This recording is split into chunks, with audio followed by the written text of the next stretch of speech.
I hope you have a little bacon to go along with this recipe, because tonight we're going to be making a loaded bacon cheeseburger potato casserole. Let's get it, family. First thing we want to do is we are going to prepare our potatoes. Now here's the thing.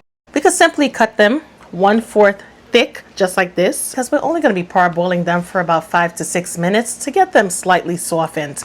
That will work out best, simply because what's going to happen is the sauce and the delicious ground beef is going to seep into those potatoes. If you bake them or pan sear them, they're going to be nice and crispy on the outside, right? But most of the flavor is not going to infuse itself within the potato. So for this recipe, we're going to opt to take our potato slices and add them to some salted boiling water for about 5 to 6 minutes.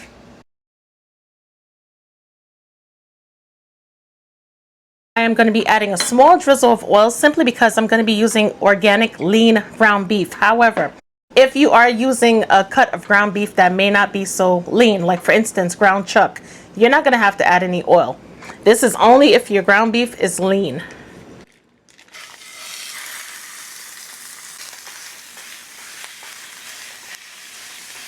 Add a small pinch of salt and ground black pepper, onion powder. If your ground beef is not lean and once it starts to render, you're going to have like that excessive amount of oil, you might want to go ahead and cook that down first. Drain the oil off and then add your seasonings. All right, let's add some garlic powder. Let's just make sure it's garlic powder and nothing else. I have garlic salt as well, and I definitely do not want to add the garlic salt because that's going to make it too salty. Smoked paprika, nice smoky element of flavor, of course. Can't go wrong with adding it to the ground beef. We're also going to add some dried parsley. Let's add some of my all-purpose Cooking with Tammy chicken seasoning. This is an all-purpose seasoning, just not for chicken. It's for everything. To jazz things up a bit, I'm going to add some chicken bouillon and beef bouillon, along with our Worcestershire sauce. Because we added all of the seasonings, right, to the meat while the meat is still raw. All of those flavors are going to infuse itself as it's cooking down and browning into the meat. So it's going to be flavorful. I'm going to keep breaking it down simply because I want to be able to stretch it with the potatoes and make it enough. We're going to add some onions. If you don't want to add onions to this, you can definitely add shallots. All right, let's add some garlic paste. And that's about it. I'm going to allow the garlic to sit here for about 30 seconds. Stir that on in. All right, I'm going to turn the stove top up. Since this is going to be a bacon cheeseburger potato casserole, Tammy, bring in the bacon, please. Mix that on up really good as well. We're going to get all of those flavors tied together. Imagine biting into the casserole, right? You get that nice little piece of smoky bacon flavor. Oh my goodness. Who could ask for anything more? It's going to be so well worth it. All right, we are finished. Going to turn the stovetop off. All right, and once we're done, we're going to bring in our other pan because we have to make a delicious complimentary cream sauce. Let's strain our potatoes. For our sauce, we are going to use butter and equal parts flour. Going to come in with our whisk.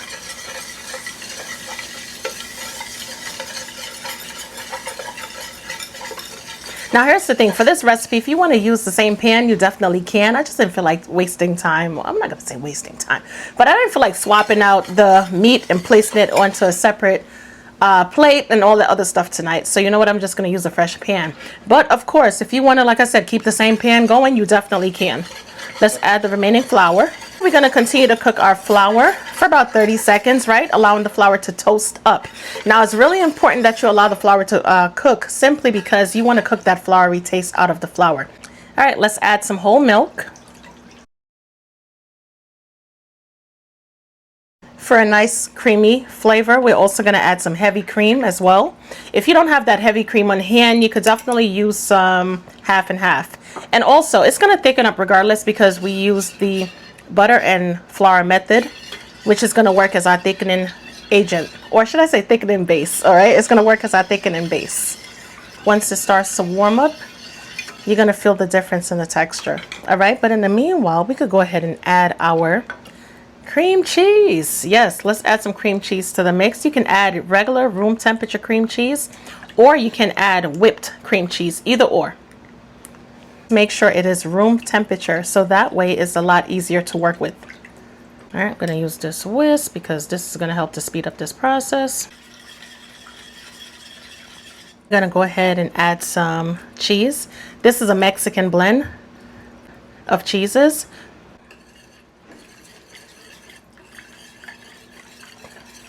We're gonna continue to combine all of the cheeses with the milk, of course. And I also want to add some extra cheese because I like the sauce to be nice and cheesy.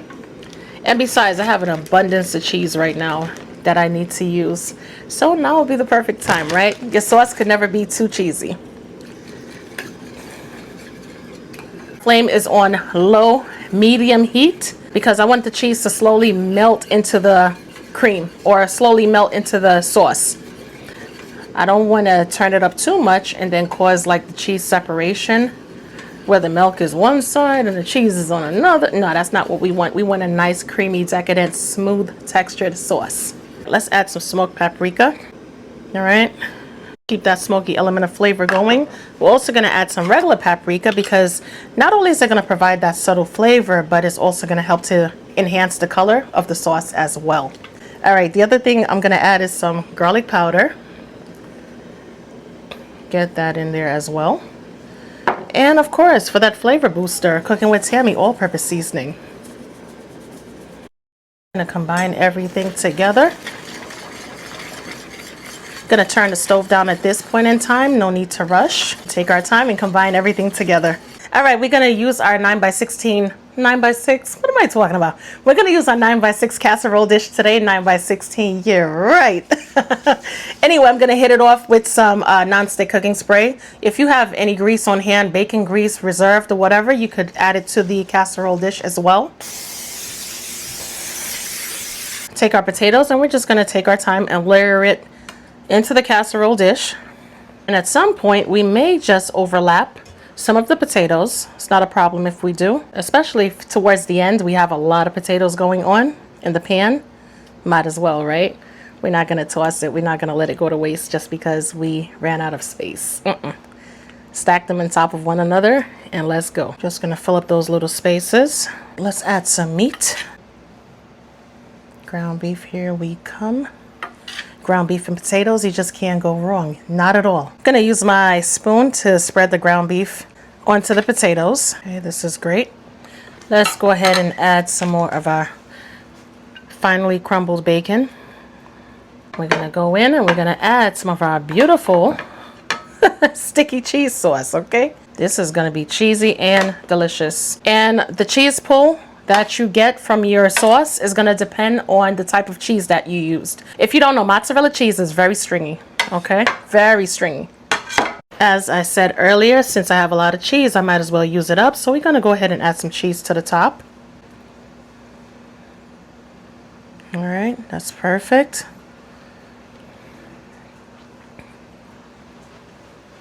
Some more potatoes. As I am layering the potatoes, I realized that I'm going to have more than enough potatoes. So I could do two things. I could create an additional layer, right? Just as if we're making lasagna. Or I can go ahead and just stack them on top. Either or. And I think I'm going to go with the second option and just fill in the crevices and stack them on top of each other. Because I don't want to create another layer and not have enough ground beef.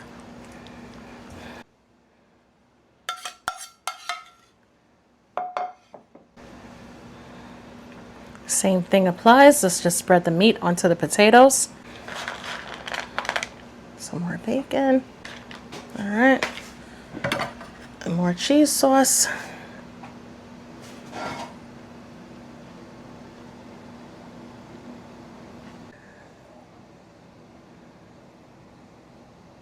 Just gonna go ahead and add all of the cheese sauce.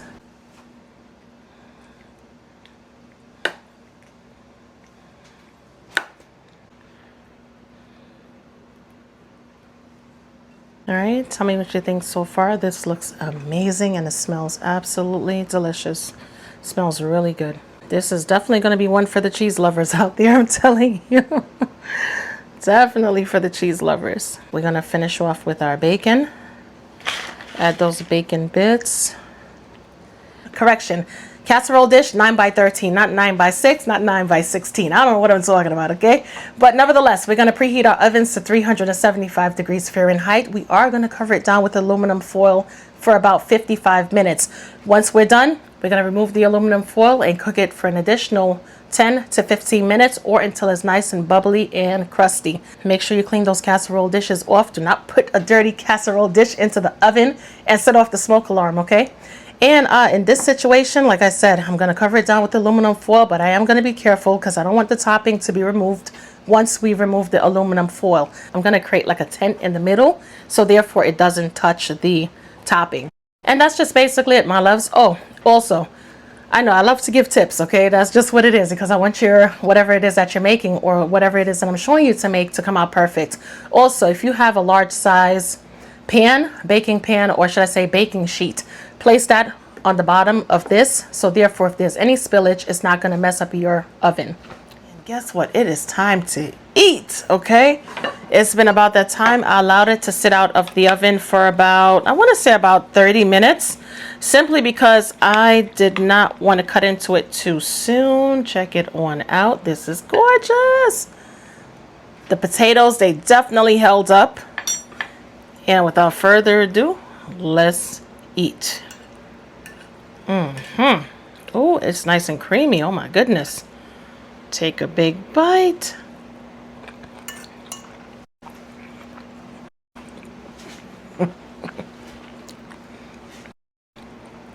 Family, if you don't try this recipe, don't talk to me. This is creamy, delicious.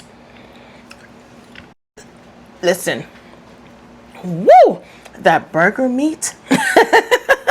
The burger, ground beef, the bacon, the smoky element of flavor, the cheeses, perfect complement.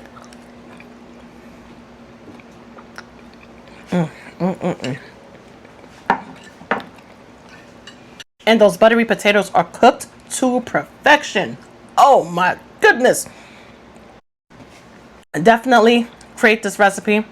Follow it to the T, if you will. If you want to change up the cheeses, you definitely can. It's not going to harm the recipe.